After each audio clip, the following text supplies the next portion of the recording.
With the events of Jujutsu Kaisen chapter 236 now even affecting the real world, I think it's time for us to have this talk. From Gojo shrines being made, fangirls crying about their lack of sleep, someone literally trying to get the to hunt Gege. This whole damn ordeal has gotten out of hand. In today's video, I'll be putting some of you at ease and others in anger as we discuss a very hot topic right now. Will Satoru Gojo manage to live? That, along with more analysis on what actually happened and more theories about these upcoming chapters. If you guys watched through this video and find that it was informational or entertained you, feel free to click that subscribe button as it helps a ton. Thank you all so much for watching, and please enjoy the video. Now, as we've all likely seen in chapter 236, Gojo Satoru has been fruit ninja'd in half, off-screen like a nobody. So firstly then, I think we should talk a bit more about what actually happened in the moments when he died there. Obviously, after cutting back from his consciousness to the present, Gojo was then just randomly shown, dead on the floor. Sukuna then goes on to explain a bit more about how Mahoraga's adaptation works, and I think a lot of people didn't really understand this part. Basically, Sukuna just firstly confirmed that Mahoraga's adaptation is purely time dependent after being prompted by that first attack.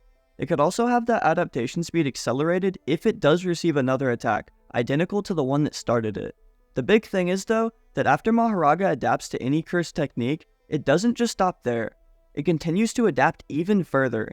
The first time that this beast adapted to Gojo's infinity, it was actually altering the very essence of its own cursed energy, just to nullify it. With Sukuna, however, being unable to change the nature of his own cursed energy, he simply just waited for Mahoraga to discover some other adaptation that he could use himself. Basically, Sukuna just used Mahoraga's adaptation as a how-to manual, but one that would teach him a technique able to bypass infinity.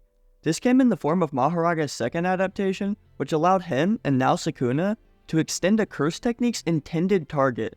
Those attacks were no longer intended to slash through Gojo Satoru, but rather existence, the world itself. But the King of Curses now possessing another technique that's basically godlike. What can anyone even do? With the end of last chapter finally showing our boy Kashimo Hajime jumping into action, the Lightning God has finally gotten his chance to run the ones with the King of Curses himself. With the author's note literally saying, dashing towards near certain death, a lot of people in the community are speculating about if Kashimo could even hang with Sukuna. Let me just remind you Kashimo doubters of one thing though. 400 years ago as an old man, bodies. Present day Culling Game arc, bodies. This man watched Gojo be cut into two by a slash, moving through existence itself, and then went and hopped onto the scene. Now the big thing here that we're all expecting is obviously a reveal of Kashimo's cursed technique, as he's said to have been saving it for just Sukuna. But the only information on it being that it's a one-time use, all we can really do is speculate on what it could be. The first idea I've seen being passed around the community a bunch is that his technique will just be some insanely overpowered instant kill move that evaporates anything despite his physiology. Maybe something like a crazy huge lightning strike or ball of electricity, but it would really be badass as anything.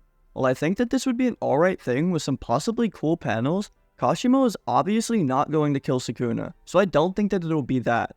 What if, using his cursed technique however, the Lightning God could somehow interfere with other people's cursed energy or RCT with some sort of inflicted electrical current? With Kashimo's body already being naturally electrified due to his cursed energy property, simply coming into contact with him would make this easily possible for him. Besides that, he's already got his guaranteed hit attack outside of a domain expansion in the form of his lightning discharge technique. By transferring positively charged energy onto his opponents while fighting, and conserving negative charge within himself, Kashimo then unleashes this charge himself in whatever desired direction, letting it rip through the atmosphere like a bolt of lightning with a guaranteed hit. With this cursed technique theory being highly plausible, this would enable Kashimo to kind of even out the playing field between him and the King of Curses, giving him a better chance to do some meaningful damage.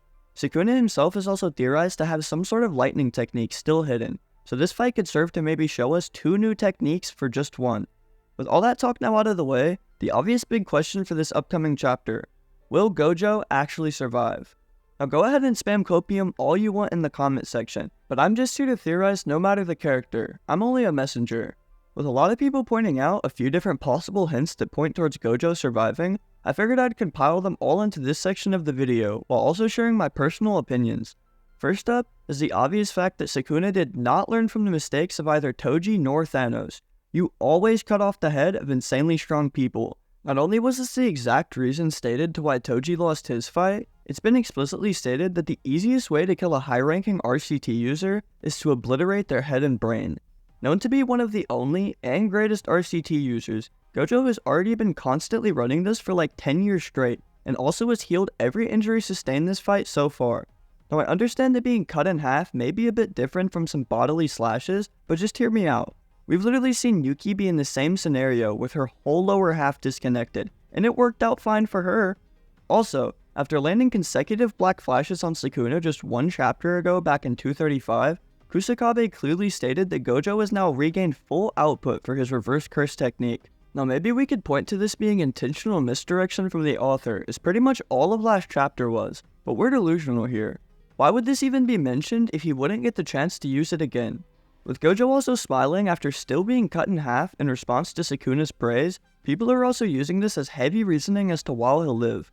While I really don't view this as that crazy myself, some people are also saying that it looks like he's already using RCT. I honestly think that this just might be lack of artistic consistency or even a cause of him smiling, because if Gege really did intend this little detail, this man is crazy. Next, we have the whole lotus flower symbolism and representation, with it meaning strength, resilience, and also rebirth. Now this could actually refer to two different things here in my opinion, one of which is obviously a hint to Gojo's revival. Also though, rebirth could be talking about the Six Eyes being passed along to another person now, but I have some better ideas for that. When asking Nanami about his final moments, he actually tells Gojo about how Mei gave him some crucial advice when he asked about moving. If you want to start anew, head north. If you want to return to your old self, head south.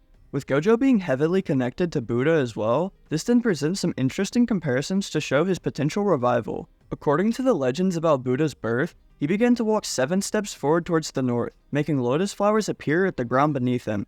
Starting anew for Gojo as well might have some interesting implications, because imagine if in order to live, he's forced to sacrifice his Six Eyes in some sort of way. This would then allow him to experience life no longer as the strongest sorcerer, but as Gojo himself, as he's never gotten to.